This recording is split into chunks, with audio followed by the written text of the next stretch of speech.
ಎಲ್ರಿಗೂ ನಮಸ್ಕಾರ. Welcome back to my channel. ಇವತ್ತು ಬೆಳಗ್ಗೆಯಿಂದನೇ ವ್ಲಾಗ್ನ ಸ್ಟಾರ್ಟ್ ಮಾಡಿದ್ದೀನಿ. ಇವತ್ತು ಸ್ವಲ್ಪನೂ ಪುರ್ಸೊತ್ತೇ ಇಲ್ಲದೆ ಇರುವಂತಹ ದಿನ ಅಂತಲೇ ಹೇಳ್ಬೋದು. ಹಬ್ಬ ಬೇರೆ ಹತ್ರ ಬರ್ತಿದೆ ಅಲ್ವಾ, ಹಂಗಾಗಿ ಹಬ್ಬದ ತಯಾರಿ ಮಾಡ್ಕೊಳ್ಳೋದು, ಎಳ್ಳು ಬೆಲ್ಲ ಎಲ್ಲ ರೆಡಿ ಮಾಡ್ಕೊಳ್ಳೋದು ಮಾಡ್ತಾ ಇದ್ದೀವಿ. ಇವತ್ತು ಬೆಳಗ್ಗೆಯಿಂದ ರಾತ್ರಿ ತನಕದ್ದು ಫುಲ್ ಡೇ ವ್ಲಾಗ್ನ ಶೇರ್ ಮಾಡ್ತಾ ಇದ್ದೀನಿ. ಇದರಲ್ಲಿ ಎಳ್ಳು ಬೆಲ್ಲಕ್ಕೆ ರೆಡಿ ಮಾಡಿರೋದು, ಹಾಗೆ ನನ್ನ ಮಗಂದು ಸ್ವಲ್ಪ ರೂಟೀನ್ ಎಲ್ಲ ಶೇರ್ ಮಾಡಿದ್ದೀನಿ. ವಿಡಿಯೋನ ಎಲ್ಲೂ ಕೂಡ ಸ್ಕಿಪ್ ಮಾಡದೆ ಪೂರ್ತಿಯಾಗಿ ನೋಡಿ. ಬೆಳಗ್ಗೆ ಎದ್ದು ಫ್ರೆಶ್ ಅಪ್ ಎಲ್ಲ ಆಗಿದ್ದಾದಮೇಲೆ ಒಂದು ಲೋಟ ಬಿಸಿ ನೀರು ಕುಡಿತೀನಿ. ಅದಕ್ಕೋಸ್ಕರ ಬಿಸಿ ನೀರನ್ನ ಕಾಯಿಸ್ತಾ ಇದ್ದೀನಿ. ಪಾಪುಗೂ ಕಾಯಿ ಸಾರಿಸಿರೋ ನೀರನ್ನ ಕುಡಿಸ್ತೀನಿ ಎದ್ದ ತಕ್ಷಣವೇ. ಇಬ್ರಿಗೂ ಬೇಕು ಅಂತ ಹೇಳಿ ಅದನ್ನು ಒಂದು ಬಾಟಲಲ್ಲಿ ಸ್ಟೋರ್ ಮಾಡಿರ್ತೀನಿ, ಪದೇ ಪದೇ ಬಿಸಿ ಮಾಡೋದೇನು ಅಂತ. ನೀರೆಲ್ಲ ಕುಡಿಸಿ ಸ್ವಲ್ಪ ಹೊತ್ತಾಗಿದ್ದಾದಮೇಲೆ ವಿಟಮಿನ್ D3 ಡ್ರಾಪ್ಸ್ನ ಹಾಕ್ತೀನಿ ಪಾಪುಗೆ ಡೈಲಿ ಬೆಳಗ್ಗೆ. ಅವ್ನು ಕುಡಿಯೋಕ್ಕೇನು ಹಠ ಎಲ್ಲ ಮಾಡಲ್ಲ, ತೊಗೊಬಂದ ತಕ್ಷಣವೇ ಬಾಯಿ ತೆಗಿತಾನೆ ಹಾಕಲಿ ಅಂತೇಳಿ. ಕುಡಿದ ತಕ್ಷಣವೇ ಸ್ಮೈಲ್ ಮಾಡಿಬಿಡ್ತಾನೆ ಕುಡಿದು. ಅವನಿಗೆ ಅದನ್ನು ಕುಡಿಸಿದ್ದಾದಮೇಲೆ ತಿಂಡಿನ ಪ್ರಿಪೇರ್ ಮಾಡಿ ನಾವು ತಿಂದು ಪಾಪುಗೂ ತಿನ್ನಿಸಿದೆ. ತಿಂಡಿ ತಿಂದಾದಮೇಲೆ ಪಾತ್ರೆ ವಾಶ್ ಮಾಡ್ಕೊಳ್ಳೋ ಕೆಲಸ ಎಲ್ಲ ಮುಗಿಸ್ಕೊಂಡಿದ್ದಾದಮೇಲೆ ಹಾಲನ್ನ ಬಿಸಿ ಮಾಡ್ತಾ ಇದ್ದೀನಿ. ಹಾಲನ್ನ ಕಾಯಿಸಿಟ್ಟಿದ್ದಾದಮೇಲೆ ಬೆಲ್ಲ ಮತ್ತು ಕೊಬ್ಬರಿನೇ ಹೆಚ್ಕೊಳ್ಳೋಕ್ಕೆಲ್ಲ ರೆಡಿ ಮಾಡ್ಕೊಳ್ಳೋಣ ಅಂತ ಇದ್ದೀವಿ. ಬೆಲ್ಲನ ಮತ್ತು ಕೊಬ್ಬರಿನ ಹೆಚ್ಚೋ ಕೆಲಸ ಮುಗೀತು ಅಂದರೆ ಎಳ್ಬೀರು ಮಾಡಿದ ಅರ್ಧ ಕೆಲಸ ಮುಗ್ದಂಗೆ ಆಗುತ್ತೆ ನಮಗೆ. ಅದಕ್ಕಿಂತ ಇವೆರಡನ್ನ ಫಸ್ಟ್ ರೆಡಿ ಮಾಡ್ಕೊಳ್ಳೋಣ ಅಂತ ರೆಡಿ ಮಾಡ್ತಾ ಇದ್ದೀವಿ. ನಾನು ಕೊಬ್ಬರಿನ ರೆಡಿ ಮಾಡ್ತಾ ಇದ್ದೆ, ಅಮ್ಮ ಬೆಲ್ಲನ ರೆಡಿ ಮಾಡ್ತಾ ಇದ್ದಾರೆ ಒಂದು ಕಡೆ. ಈಗ ನಾನಿಲ್ಲಿ ಸುಲಿದು ಹೊಡೆದಿರೋ ಅಂಥ ಕೊಬ್ಬರಿನ ತೊಗೊಂಡಿದ್ದೀನಿ, 4 ತೊಗೊಂಡಿದ್ದೀವಿ. ನಾವು ಜಾಸ್ತಿ ಕ್ವಾಂಟಿಟಿಯಲ್ಲಿ ಮಾಡ್ತಾ ಇದ್ದೀವಿ, ಹಾಗಾಗಿ 4 ತೊಗೊಂಡಿದ್ದೀವಿ. ಮೇಲಿರುವಂಥ ಸಿಪ್ಪೆನೆಲ್ಲ ತೆಗಿತಾ ಇದ್ದೀನಿ. ಅದಕ್ಕೋಸ್ಕರ ನಾನು ಆ ಸಿಪ್ಪೆ ತೆಗಿಲಿಕ್ಕೆ ಕ್ಯಾರೆಟ್ ತುರಿಯೋಕೆ ಯೂಸ್ ಮಾಡ್ತೀವಲ್ಲ, ಅದನ್ನೇ ತೊಗೊಂಡು ಅದರಲ್ಲೇ ಸಿಪ್ಪೆ ತೆಗಿತಾ ಇದ್ದೀನಿ, ಈಸಿಯಾಗಿ ಬರುತ್ತೆ ಅಂತ. ಇದ್ರ ಬದಲು ಇಳಿಗೆ ಮಣಿಲೂ ಸಿಪ್ಪೆ ತೆಗಿಬೋದು ಮತ್ತು ಚಾಕುಲೂ ಸಿಪ್ಪೆ ತೆಗಿಬೋದು. ನನಗೆ ಅದೆರಡೂ ಡಿಫಿಕಲ್ಟ್ ಆಗುತ್ತೆ ಅಂತ ಅನ್ನಿಸ್ತು. ಅದಕ್ಕೋಸ್ಕರ ನಾನು ಈ ಕ್ಯಾರೆಟ್ ತುರಿಯೋದ್ರಲ್ಲೇ ಸಿಪ್ಪೆನ ತೆಕ್ಕೊಳ್ತಾ ಇದ್ದೀನಿ. ನಮ್ಮಮ್ಮಂಗೆ ಇಳಿಗೆ ಮಣೆಯಲ್ಲಿ ಸಿಪ್ಪೆ ತೆಗೆಯೋದು ತುಂಬ ಈಸಿ ಅಂತೆ, ಅವ್ರು ಹಂಗಂತ ಹೇಳ್ತಾ ಇದ್ರು. ಆದರೆ ನನಗೆ ಅದು ಅಷ್ಟೊಂದೇನು ಈಸಿ ಅಂತ ಅನ್ನಿಸ್ಲಿಲ್ಲ. ಒಬ್ಬೊಬ್ರಿಗೆ ಒಂದೊಂದರಲ್ಲಿ ಈಸಿ ಅನ್ನಿಸುತ್ತೆ, ಹಾಗಾಗಿ ನಾನು ಇದರಲ್ಲೇ ಸಿಪ್ಪೆನ ತೆಗಿತಾ ಇದ್ದೀನಿ. ಒಂದು ಕೊಬ್ಬರಿ ತುರಿಯೋಕ್ಕೇ ಇಷ್ಟೊಂದು ಟೈಮ್ ತೊಗೊಳ್ತು ನನಗೆ. ಅಂದರೆ ಸ್ವಲ್ಪ ದೊಡ್ಡ ಸೈಜಲ್ಲಿತ್ತು ಇದು ಒಂದು ಕೊಬ್ಬರಿ, ಹಾಗಾಗಿ ತುಂಬ ಟೈಮ್ ತೊಗೊಳ್ತು. ಇದೇ ರೀತಿ ಉಳಿದಿರೋ ಎಲ್ಲ ಕೊಬ್ಬರಿನೂ ಸಹ ತುರ್ಕೊಂಡೆ. ಅಷ್ಟೊತ್ತಿಗೆ ಆಲ್ರೆಡಿ ನನ್ನ ಪಾಪುಗೆ ನಿದ್ದೆ ಟೈಮ್ ಆಗಿತ್ತು, ಹಾಗಾಗಿ ಎಣ್ಣೆ ಮಸಾಜ್ ಮಾಡಿ ಸ್ನಾನ ಮಾಡಿಸಿ ಮಲಗಿಸೋಣ ಅಂತೇಳಿ ಇಲ್ಲಿ ಎಣ್ಣೆನ ಕಾಯಿಸ್ಕೊಳ್ಳೋಕ್ಕೆ ರೆಡಿ ಮಾಡ್ಕೊಳ್ತಾ ಇದ್ದೀನಿ. ಅವನಿಗೆ ಫಸ್ಟಿಂದನೂ ಕೊಬ್ಬರಿ ಎಣ್ಣೆನೇ ನಾನು ಯೂಸ್ ಮಾಡ್ತಾ ಇರೋದು. ಹೊರಗಡೆ ಅಂಗಡಿಯಿಂದ ಎಲ್ಲ ತಂದೇನು ಹಚ್ಚೋದಿಲ್ಲ, ಮನೇಲಿ ಮಾಡಿಸಿರೋ ಅಂತಹ ಕೊಬ್ಬರಿ ಎಣ್ಣೆನೇ ಯೂಸ್ ಮಾಡೋದು ಅವನಿಗೆ. ಅವನಿಗೆ ಎಣ್ಣೆ ಹೆಚ್ಚೋ ಅಷ್ಟರಲ್ಲಿ ನನಗೆ ಸಾಕಾಗಿ ಹೋಗಿರುತ್ತೆ. ಆ ಥರ ಆಡ್ತಾನೆ. ಆ ಕಡೆ ಒಂದು ಸಲ ತಿರುಗ್ತಾನೆ, ಈ ಕಡೆ ಒಂದು ಸಲ ತಿರುಗ್ತಾನೆ, ಹಿಂದಕ್ಕೆ ಬರೋಕ್ಕೆ ನೋಡ್ತಾನೆ, ಮುಂದೆ ಹೋಗೋಕ್ಕೆ ನೋಡ್ತಾನೆ. ಅವನನ್ನು ಹಿಡ್ಕೊಂಡು ಹಚ್ಚೋ ಅಷ್ಟರಲ್ಲಿ ನನಗಂತೂ ಸಾಕಾಗೇ ಹೋಗಿರುತ್ತೆ.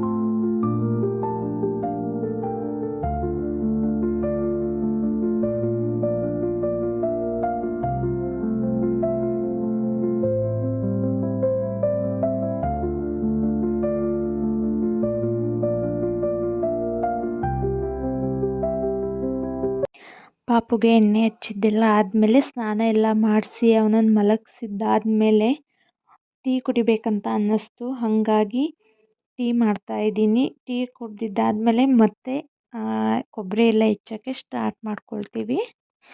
ಟೀ ಕುಡಿದ್ರೆ ಏನೋ ಒಂಥರ ಎನರ್ಜಿ ಬಂದಂಗೆ ಅನಿಸುತ್ತೆ, ಹಾಗಾಗಿ ಮಧ್ಯದಲ್ಲಿ ಒಂದೊಂದು ಸಲ ಟೀ ಮಾಡಿಕೊಂಡು ಇಲ್ಲ ಕಾಫಿ ಮಾಡ್ಕೊಂಡು ಕುಡಿಯೋದು. ನಾನಿವಾಗ ಟೀ ಮಾಡಿದೆ. ಟೀನ ಕುಡಿದು ಮತ್ತೆ ಕೆಲಸ ಎಲ್ಲ ಸ್ಟಾರ್ಟ್ ಮಾಡ್ಕೊಳ್ತೀವಿ.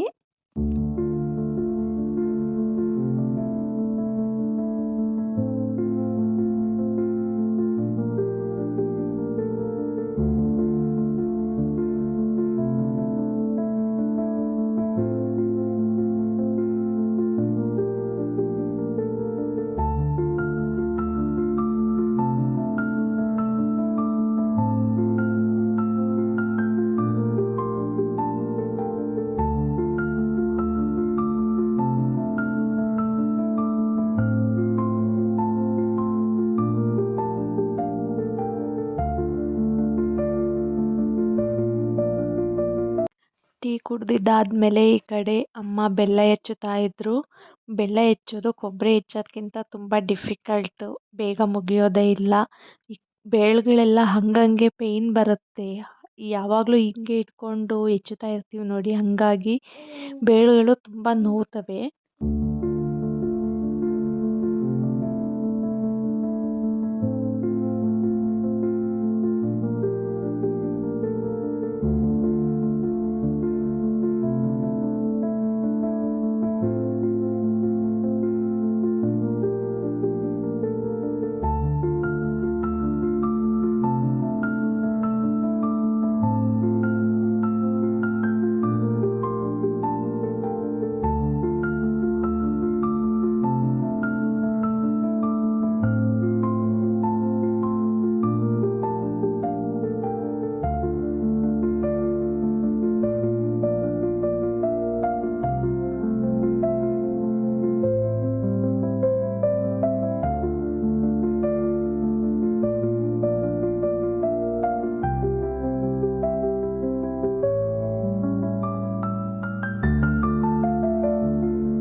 ಯಾವ ಸೈಜಿಗೆ ಬೇಕು ಆ ಸೈಜಿಗೆ ಕಟ್ ಮಾಡ್ಕೋಬೋದು. ನಾನು ಈ ಸೈಜಿಗೆ ಕಟ್ ಮಾಡ್ಕೊಳ್ತಾ ಇದ್ದೀನಿ. ಈ ಅಂಗಡಿಗಳಿಂದೆಲ್ಲ ತೊಗೊಂಬಂದು ತಿನ್ನೋದಕ್ಕಿಂತ ನಾವೇ ಮಾಡ್ಕೊಂಡು ತಿನ್ನೋದು ಏನೋ ಒಂಥರ ಖುಷಿ ಅನಿಸುತ್ತೆ. ವರ್ಷಕ್ಕೊಂದ್ಸಲ ಬರೋದು ಹಬ್ಬ, ನಾವೇ ನಮ್ಮ ಕೈಯಾರೆ ಮಾಡಿ ದೇವರಿಗೆ ನೈವೇದ್ಯಕ್ಕಿಟ್ಟು ಮನೆಯವರೆಲ್ಲ ಕೂತ್ಕೊಂಡು ತಿನ್ನೋದೇನೋ ಒಂಥರ ಖುಷಿ ಅನಿಸುತ್ತೆ. ಅಂಗಡಿಯಿಂದ ತೊಗೊಂಬಂದು ತಿನ್ನೋದ್ರಲ್ಲಿ ಅಷ್ಟೊಂದೇನು ಖುಷಿ ಸಿಗೋದಿಲ್ಲ ನನ್ನ ಪ್ರಕಾರ.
ತೊಗೊಂಡಿದ್ದಂತಹ ಎಲ್ಲ ಬೆಲ್ಲ ಮತ್ತು ಕೊಬ್ಬರಿ ಎರಡನ್ನೂ ಕಟ್ ಮಾಡಿದ್ದಾಯಿತು.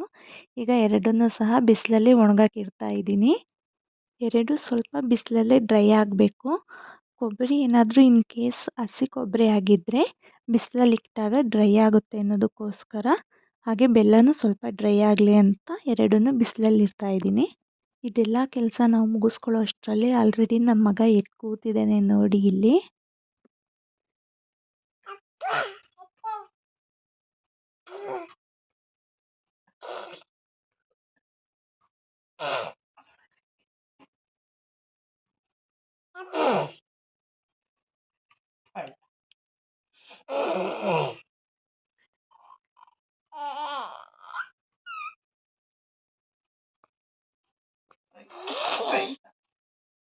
ಹಾಗೆ ಅವನನ್ನು ತೊಟ್ಲಿಂದ ಆಚೆ ಕರ್ಕೊಂಡಿದ್ದಾದಮೇಲೆ ಕ್ರೀಮೆಲ್ಲ ಹಾಕಿ ಅವನಿಗೆ ಈಗ ಬಟ್ಟೆ ಹಾಕೋಣ, ಬಟ್ಟೆ ಹಾಕಿ ರೆಡಿ ಮಾಡೋಣ ಅಂತೇಳಿ ಕೂರಿಸ್ಕೊಂಡಿದ್ದೀನಿ. ಬಟ್ಟೆ ಹಾಕಿದ್ದಾದ್ಮೇಲೆ ಅವನ ಪಾಡಿಗೆ ಅವನು ಆಟ ಆಡ್ಕೊಳ್ತಾನೆ. ಅವನಿಗೆ ನಿದ್ದೆ ಬರೋ ತನಕನೂ ಚೆನ್ನಾಗಿ ಆಟ ಆಡ್ತಾನೆ.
ಅವನೊಂದು ಸ್ವಲ್ಪ ಹೊತ್ತು ಆಟ ಆಡಿಸಿದ್ದಾದ್ಮೇಲೆ ಸಂಜೆ ಆಗಿತ್ತು. ಇನ್ನೇನು ಬಿಸಿಲೆಲ್ಲ ಹೋಗಿತ್ತಲ್ಲ ಅಂತ ಹೇಳ್ಬಿಟ್ಟು ಇವೆಲ್ಲ ಚೆನ್ನಾಗಿ ಒಣಗಿತ್ತು, ಬೆಲ್ಲ ಮತ್ತು ಕೊಬ್ಬರಿ ಎರಡನ್ನೂ ಸಹ ಎತ್ಕೊಳ್ತಾ ಇದ್ದೀನಿ.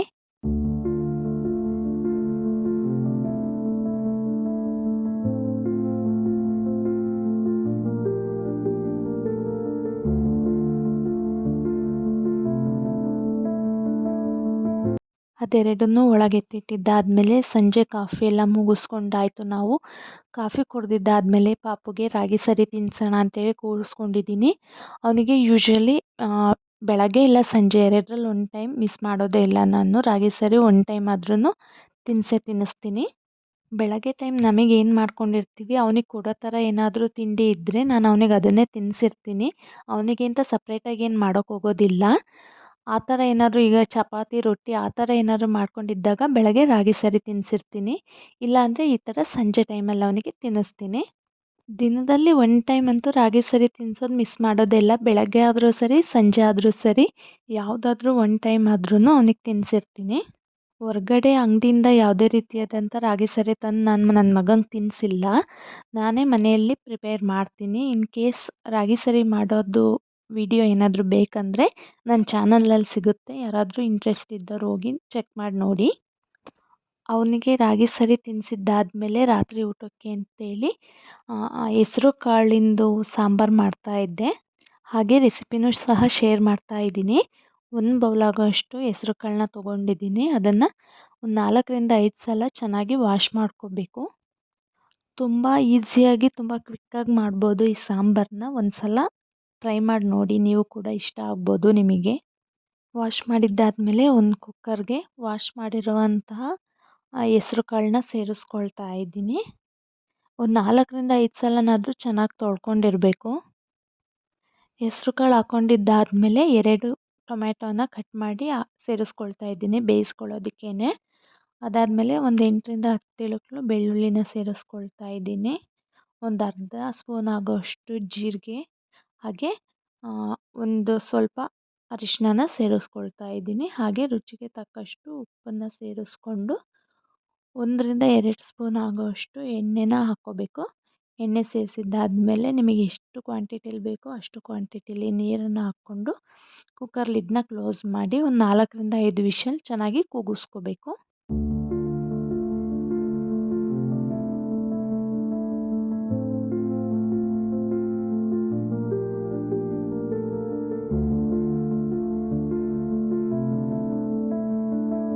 ಕುಕ್ಕರ್ ವಿಷಲ್ ಕೂಗಿದ್ದಾದಮೇಲೆ ಅದನ್ನು ಸ್ವಲ್ಪ ತಣ್ಣಗಾಗೋಕ್ಕೆ ಪಕ್ಕಕ್ಕೆ ಎತ್ತಿಟ್ಕೊಂಡು ಈಗ ಒಗ್ಗರಣೆ ಮಾಡ್ಕೊಳ್ತಾ ಇದ್ದೀನಿ.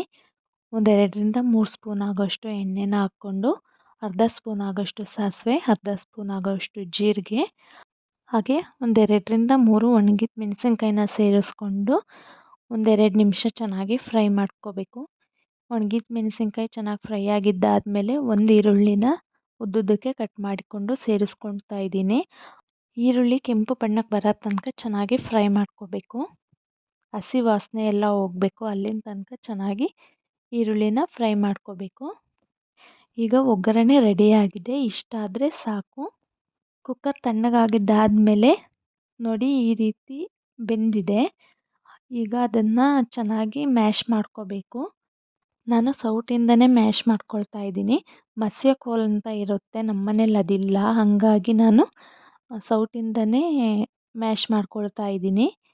ಈಗ ಅದಕ್ಕೆ ಅರ್ಧ ಸ್ಪೂನ್ ಆಗೋಷ್ಟು ಖಾರದ ಪುಡಿ, 1 ಸ್ಪೂನ್ ಆಗೋಷ್ಟು ಸಾಂಬಾರು ಪುಡಿನ ಸೇರಿಸ್ಕೊಂಡು ಚೆನ್ನಾಗಿ ಮಿಕ್ಸ್ ಮಾಡ್ಕೊಳ್ತಾ ಇದ್ದೀನಿ. ಖಾರನ ನೋಡ್ಕೊಂಡು ಹಾಕ್ಕೊಳ್ಳಿ, ಏಕೆಂದರೆ ಕೆಂಪು ಮೆಣಸಿನ್ಕಾಯಿನ ಒಗ್ಗರಣೆಗೆ ಸೇರಿಸ್ಕೊಂಡಿರ್ತೀವಿ ಹಾಗಾಗಿ. ಈಗ ಆವಾಗಲೇ ಮಾಡ್ಕೊಂಡಿದ್ದಂಥ ಒಗ್ಗರಣೆನ ಸಹ ಸೇರಿಸ್ಕೊಂಡು ಚೆನ್ನಾಗಿ ಮಿಕ್ಸ್ ಮಾಡ್ಕೋಬೇಕು. ಈ ಹೆಸ್ರು ಕಾಳು ಸಾಂಬಾರು ತುಂಬ ಈಸಿಯಾಗಿ ತುಂಬ ಬೇಗನೆ ಆಗುತ್ತೆ. ಅರ್ಜೆಂಟಲ್ಲಿ ಏನಾದರೂ ಮಾಡಬೇಕು ಅಂತ ಅಂದ್ಕೊಂಡಾಗ ಇದನ್ನು ಆರಾಮ್ಸೆ ಒಂದು 10-15 ನಿಮಿಷದಲ್ಲಿ ಮಾಡ್ಬೋದು. ಈಗ ಲಾಸ್ಟಲ್ಲಿ ಹುಣಸೆ ರಸನ ಸೇರಿಸ್ಕೊಳ್ತಾ ಇದ್ದೀನಿ. ಈಗ ಹುಣಸೆ ರಸನ ಸೇರಿಸ್ಕೊಂಡಿದ್ದಾದಮೇಲೆ ಚೆನ್ನಾಗಿ ಮಿಕ್ಸ್ ಮಾಡಿ ಒಂದು 5 ನಿಮಿಷ ಕುದಿಸ್ಕೋಬೇಕು ಅಷ್ಟೇ. ಇಷ್ಟೇ, ತುಂಬ ಈಸಿಯಾಗಿ ಈ ಸಾಂಬಾರನ್ನ ಮಾಡಿಬಿಡ್ಬೋದು. ನೀವು ಕೂಡ ಈ ರೆಸಿಪಿನ ಒಂದು ಸಲ ಟ್ರೈ ಮಾಡಿ. ಯಾರಿಗೆಲ್ಲ ಇವತ್ತಿನ ವಿಡಿಯೋ ಇಷ್ಟ ಆಯಿತು ಪ್ಲೀಸ್ ಒಂದು ಲೈಕ್ ಮಾಡಿ. ಯಾರೆಲ್ಲ ಇನ್ನೂ ನನ್ನ ಚಾನಲ್ನ ಸಬ್ಸ್ಕ್ರೈಬ್ ಮಾಡದೆ ನೋಡ್ತಾ ಇದ್ದೀರಾ ಪ್ಲೀಸ್ ಒಂದು ಸಬ್ಸ್ಕ್ರೈಬ್ ಮಾಡ್ಕೊಂಡು ನೋಡಿ. ಮತ್ತೆ ಇನ್ನೊಂದು ಹೊಸ ವಿಡಿಯೋದೊಂದಿಗೆ ಸಿಗ್ತೀನಿ. Thank you.